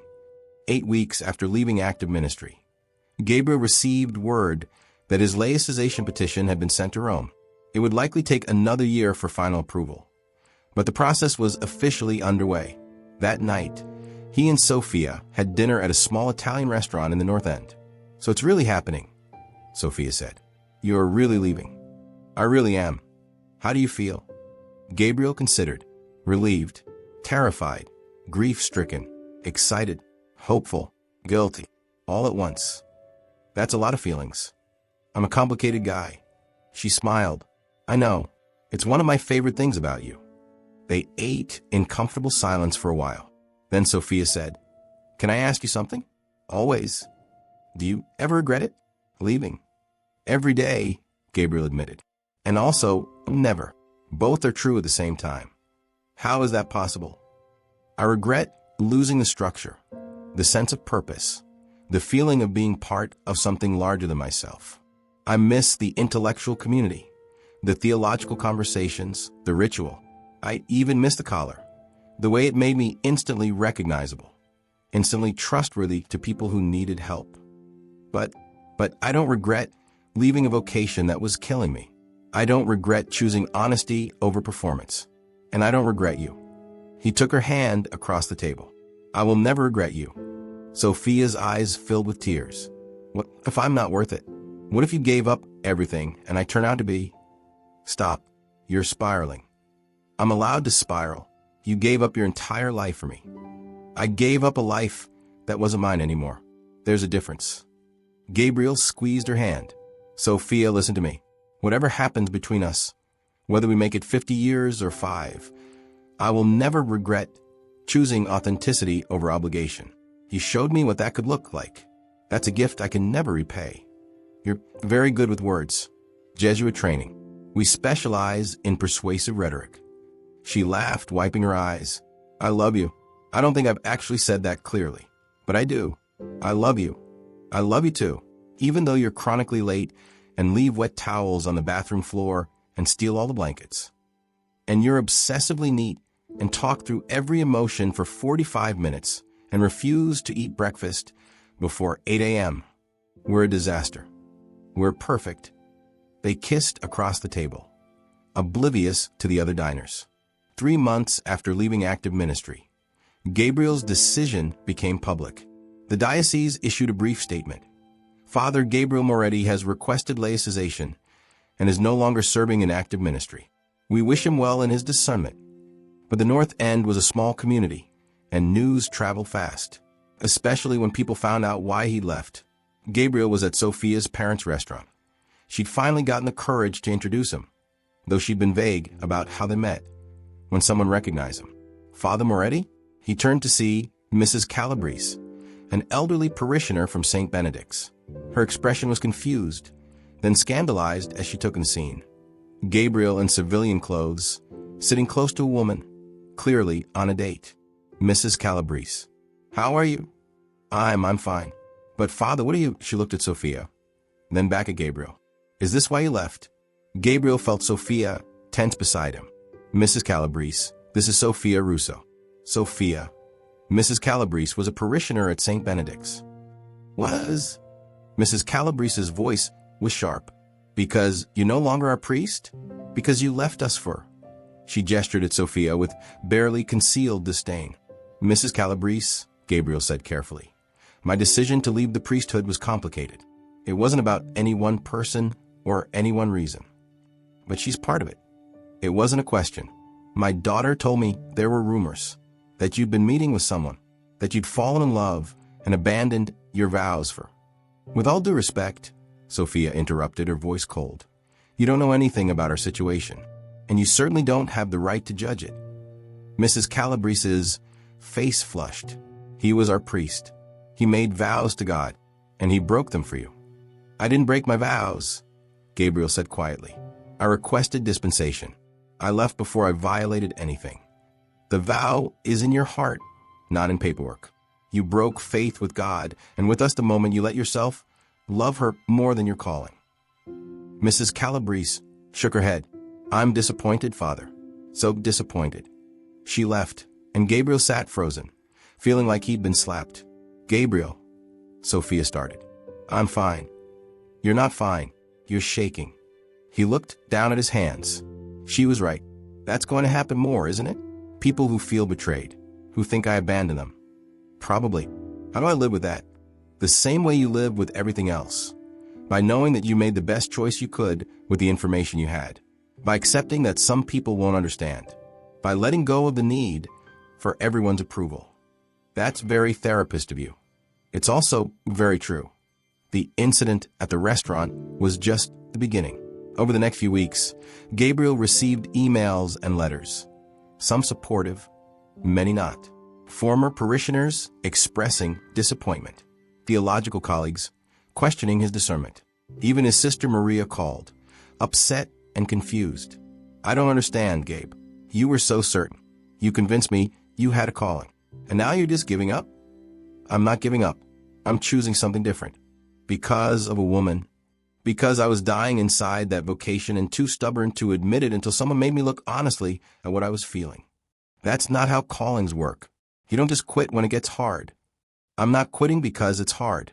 I'm leaving because it's wrong. For me, right now. Gabriel took a breath. Maria, I know this doesn't make sense to you, but I need you to trust that I'm doing the best I can. I'm trying. It's just, I believed in you. I believed you were doing something important. I can still do something important, just not as a priest. Maria was quiet for a long moment. Dad's not talking about you. Mom cries every time your name comes up. You broke their hearts. I know, and I'm sorry for that. But I can't live my life for their expectations. No, but you could have at least tried to consider how your choices affect other people. She hung up before he could respond. That night, Gabriel showed up at Sophia's apartment unannounced, looking devastated. What happened? She asked immediately. He told her about the call with Maria, about the emails and letters, about feeling like he was disappointing everyone he'd ever cared about. Maybe they're right, he said, pacing her living room. Maybe I'm selfish. Maybe I'm just running away from difficulty instead of facing it. Maybe I've destroyed my family relationships for a relationship that might not even last. Stop. What if I'm making the worst mistake of my life? Gabriel, stop. Sophia grabbed his shoulders, forcing him to look at her. You're catastrophizing. You're letting other people's disappointment override your own discernment. Because maybe their disappointment is justified. Or maybe it's just their disappointment. Their inability to understand doesn't make your choice wrong. It just makes it yours. Gabriel slumped onto her couch, head in his hands. I don't know how to do this. How to live with disappointing people. As a priest, I was supposed to be better than this. Above human weakness. Now, I'm just human, and it's messier than I expected. Sophia sat beside him, taking his hand. You want to know a secret? What? You were always just human. The collar didn't change that. It just gave you a role that made it easier to hide your humanity. Now, you don't have the role, so you have to actually be yourself. And yes, that's messier, but it's also more real. What if real isn't enough? Then we figure it out together. But Gabriel, you can't keep second-guessing yourself every time someone expresses disappointment. That's not sustainable. How do you do it? Live with people's disapproval. Years of therapy and really good psychiatrist. She smiled slightly. Also, recognizing that other people's opinions, even people I love, don't define my worth or the rightness of my choices. Their disappointment is about them, not me. That's very individualistic. It's also very necessary, especially for people like us who spend our whole lives performing for others' approval. Gabriel leaned against her, exhausted. I'm sorry. I know I'm a mess right now. You're allowed to be a mess. You just lost your entire identity. That's not something you bounce back from in 3 months. How long does it take? I don't know. Maybe years. Maybe forever. Maybe you'll always carry some grief about this choice. But that doesn't mean it was the wrong choice. They sat in silence for a while, Sophia's hand in his hair, Gabriel slowly calming. Thank you, he said finally. For what? For not leaving when I'm like this. For not deciding I'm too complicated. Gabriel, you made me feel seen when I was drowning. The least I can do is return the favor. 6 months after leaving active ministry, Gabriel started teaching. Not theology. He wasn't ready for that yet. But philosophy, his first love. A small liberal arts college in Cambridge had an opening for a visiting lecturer, and with his credentials and teaching experience from Boston College, they hired him immediately. Standing in front of a classroom again felt like coming home. Today we're discussing Kierkegaard's concept of the leap of faith. He began on his first day. Who can tell me what that means? A student raised her hand. Isn't it about believing even when it doesn't make rational sense? Partly, but it's more specific than that. Kierkegaard argues that faith requires a deliberate choice to believe in the face of uncertainty. You can't reason your way to God. At some point, you have to jump. The question is, what makes that jump faithful rather than foolish? The class discussion that followed was exactly what he'd been missing. Intellectual engagement without the weight of representing the church. He could explore doubt honestly, question freely, present multiple perspectives without worrying about orthodoxy. After class, a student approached him. Professor Moretti, can I ask you something? Of course. My roommate said you used to be a priest. Is that true? Gabriel's stomach tightened, but he kept his voice steady. Yes, it is. Why did you leave, if you don't mind me asking? I don't mind. I left because I realized I was called to pursue truth differently than I thought. The priesthood is one path to meaning. Teaching is another. I needed to find which one was actually mine. And you found it? I think so. Ask me again in a few years. The student nodded thoughtfully and left. Gabriel sat at his desk, realizing that was the first time he'd articulated it that way. Not as failure or loss, but as choosing a different path to the same goal. It felt true. That night, he told Sophia about the exchange. They were cooking dinner together in her apartment, a routine they developed. He'd chop vegetables while she made the sauce, both of them talking through their days, occasionally stealing kisses, moving around each other with increasing comfort. I think I'm okay, Gabriel said, slicing bell peppers. For the first time since I left, I think I'm actually okay. What changed? I don't know. Maybe just time. Maybe having a purpose again beyond just waiting for laicization to process. Maybe realizing that I'm still doing the work I care about, just in a different context. That's huge. It is. He set down the knife, turning to face her. I couldn't have gotten here without you. The support, the patience, the willingness to sit with me through the worst of it. You would have done the same for me. Yes, but that's the point. We're actually partners. Not priest and confessor, not therapist and patient, not some weird power imbalance thing. Just two people trying to figure out life together. Sophia wrapped her arms around him. I like that version of us. Me too. They kissed, and for the first time in months, it felt uncomplicated. No guilt, no fear, no wondering if this was right. Just affection and desire and the simple joy of being close to someone you love. 8 months after leaving active ministry, Gabriel's father called. They hadn't spoken since Gabriel had sent the letter explaining his decision. His mother had called a few times, tearful and confused, but his father had maintained radio silence. Gabe, Dad, hi. Your mother insisted I call. Said I was being stubborn and cruel. Were you? Probably. A pause. I've been angry. Really angry. Felt like you wasted 10 years of your life.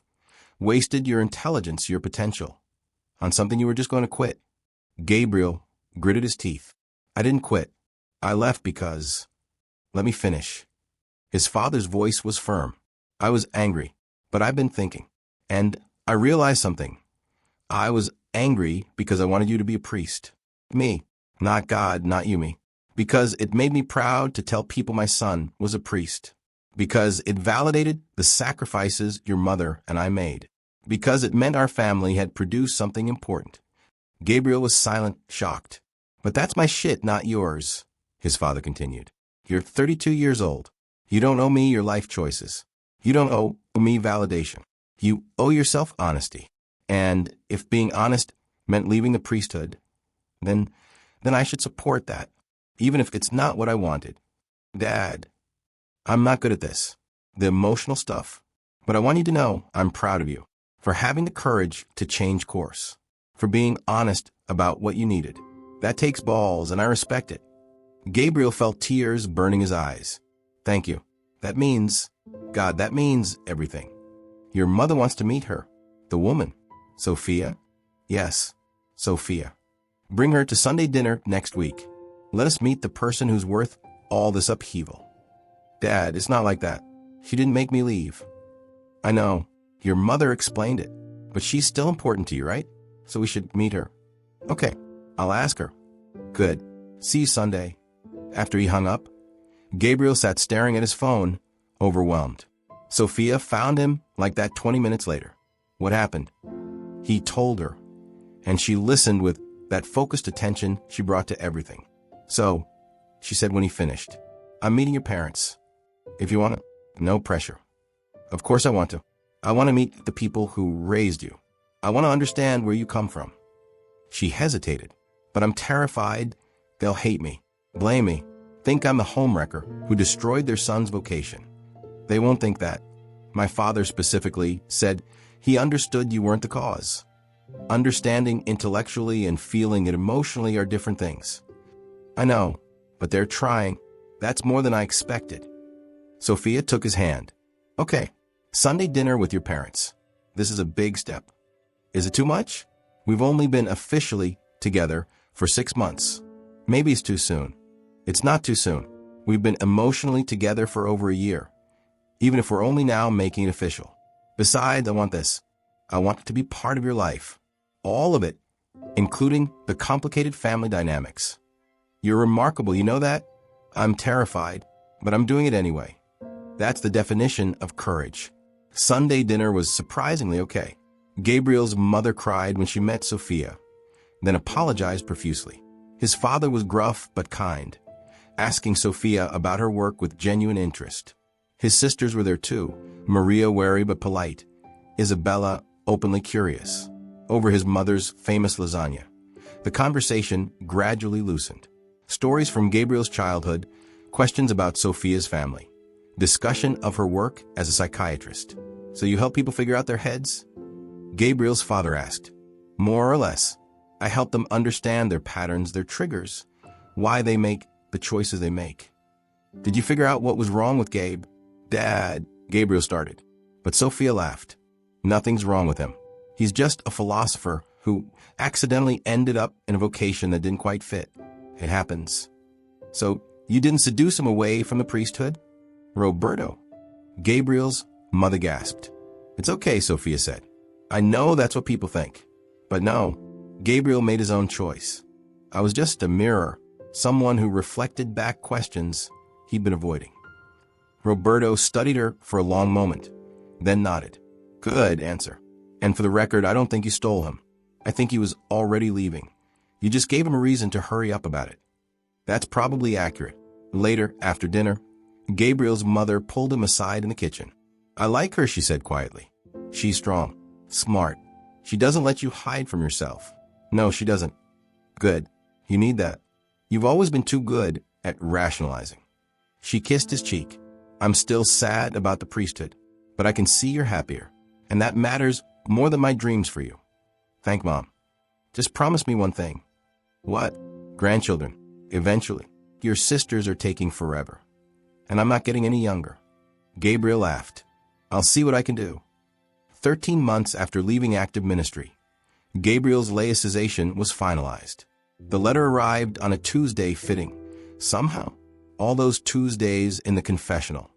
And here he was, on another Tuesday, holding a document that said he was officially legally no longer a priest.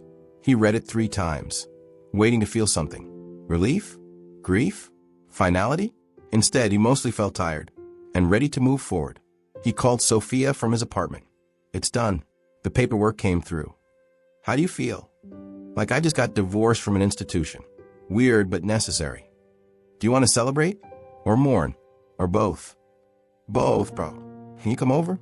I'll be there in 20 minutes. She arrived with wine and takeout, and they sat on his couch, the one piece of furniture he'd splurged on when moving in, eating pad thai and not talking about the letter sitting on his coffee table. Finally, Sophia said, So what now? Now I'm just a person, not a priest, not a former priest, just a guy who teaches philosophy and occasionally writes and is trying to figure out how to build a life that feels authentic. That sounds pretty good, actually. It does, doesn't it? Gabriel pulled her closer. And I'm with someone I love, someone who challenges me and frustrates me and makes me laugh and holds me when I fall apart. Someone who saw me at my worst and stayed anyway. You did the same for me. Then we're even. They sat in comfortable silence, finishing their wine, both contemplating the strangeness of where they'd ended up. Can I ask you something? Sophia said. Always. Do you ever regret it? Not sometimes, not in moments of doubt, but deep down, fundamentally, do you regret leaving? Gabriel thought about it, really thought, without the immediate defensive response. No, he said finally. I regret that it was painful. I regret that it hurt people I care about. I regret that I'll never know what my life would have been like if I'd stayed. But I don't regret the choice itself, because staying would have been slow death, and I chose life instead. Even though life is messy and uncertain, especially because it's messy and uncertain. That's what makes it real. Sophia kissed him, soft, lingering, full affection rather than desperation. I love you. I love you too. What do you want to do now to mark the occasion? Gabriel smiled. I want to take you to bed without guilt, without wondering if it's technically breaking vows, without any of the complications that have been hanging over us for the past year. I want to make love to you as 2 people who chose each other freely, without any institution or doctrine or obligation in the way. That's a really good answer. I have my moments. Fade to intimate scene. Implied, not explicit. Later, lying tangled together in Gabriel's bed, Sophia traced patterns on his chest. You're different, she said. Different how? Lighter. Like you finally put down something heavy you've been carrying for years. That's accurate. I didn't realize how much the priesthood weighed until I wasn't carrying it anymore. Do you miss it? The weight. Sometimes. It gave me structure, purpose, identity. Without it, I have to figure out who I am from scratch. That's terrifying. but also exciting, but also exciting. He kissed the top of her head. I'm figuring out who Gabriel Moretti is when he's not Father Gabriel. And I'm discovering that he's not that different actually. Still intellectual, still philosophical, still interested in questions of meaning and purpose. Just pursuing them differently. Through teaching. And through this. Through relationship. Through learning how to be vulnerable and open and human with another person. He pulled back to look at her. You've taught me that. How to be present. How to be honest about weakness.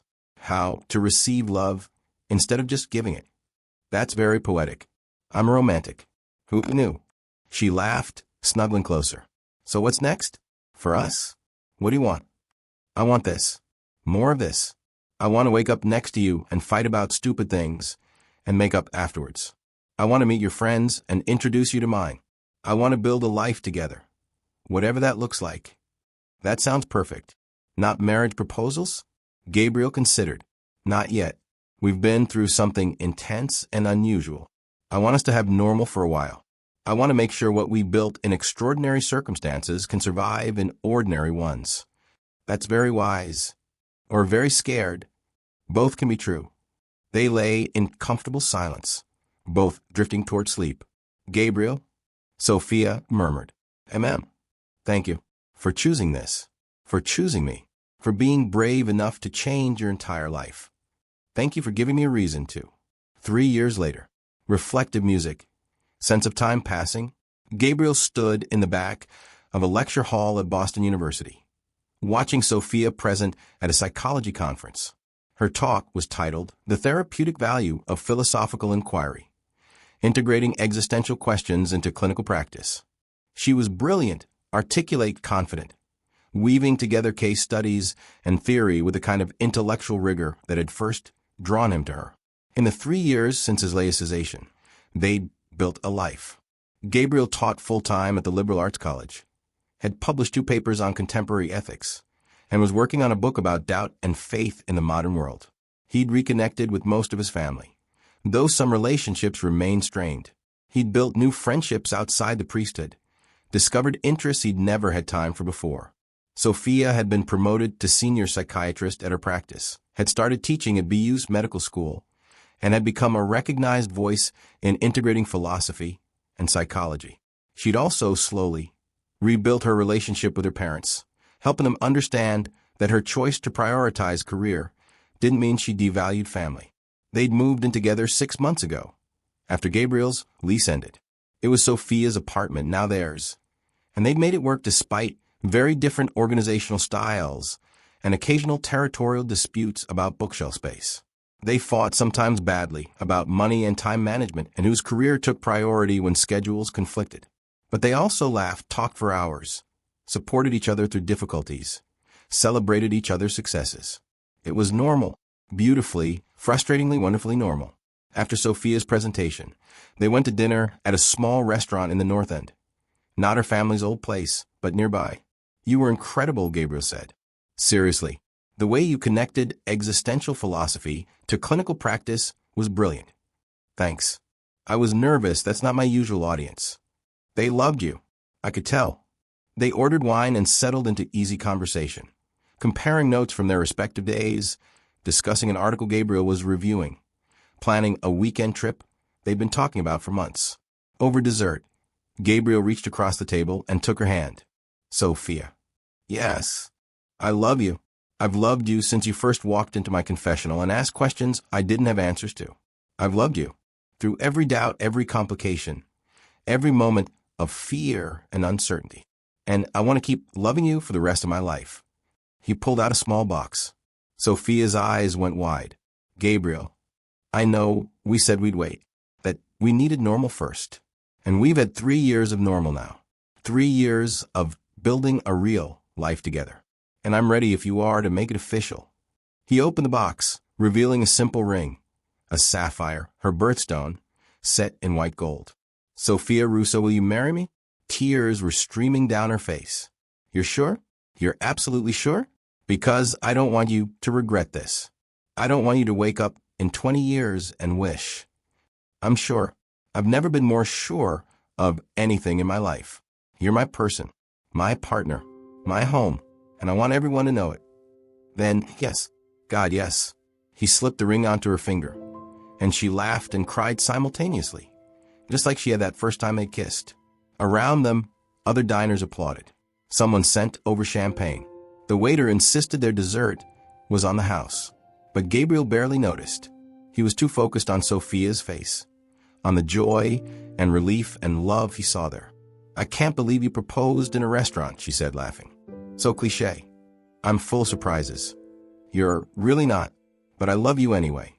6 months later, wedding music, celebratory but intimate. They got married in a small ceremony at a non-denominational chapel in Cambridge. Not a Catholic church. That would have been too complicated, given Gabriel's history, but a sacred space nonetheless, filled with friends, family, and love. Gabriel's family was there, his parents visibly emotional, his sisters serving as groomspeople. Sophia's parents had flown in from Florida, her mother crying from the moment she arrived. Dr. Harrison attended, beaming with pride at how far Sophia had come. Father Michael was there too. He'd requested special permission from the diocese to attend, and he stood in the back, smiling softly. After the ceremony, he approached Gabriel and Sophia. Congratulations, he said simply. Thank you for coming, Gabriel said. It means a lot. I wouldn't have missed it. You look happy, Gabe. Really happy. I am. Michael turned to Sophia. Take care of him. He's more fragile than he looks. I know, and he takes care of me too. Good. That's how it should work. Michael clapped Gabriel on the shoulder. You made the right choice, son. It wasn't easy and it cost you a great deal, but you made the right choice. After he left, Sophia squeezed Gabriel's hand. You okay? Yeah, just grateful for all of it. The pain, the doubt, the struggle. Because it led here. To me, to us, to this life, to finally figuring out who I am and what I'm meant to do. They danced their first dance to a song Sophia had chosen. Something about finding home in another person. Gabriel held her close, marveling at how far they'd come from that first conversation through a confessional screen. What are you thinking? Sophia asked. That I used to think certainty was the goal, that faith meant never doubting. But now I think doubt is what makes faith possible, and uncertainty is what makes choice meaningful. That's very philosophical. Can't help it. It's who I am. I know. I wouldn't change it. They swayed together, surrounded by people who loved them, building a future neither had expected, but both had chosen. Epilogue, 5 years later. Gentle, contemplative music.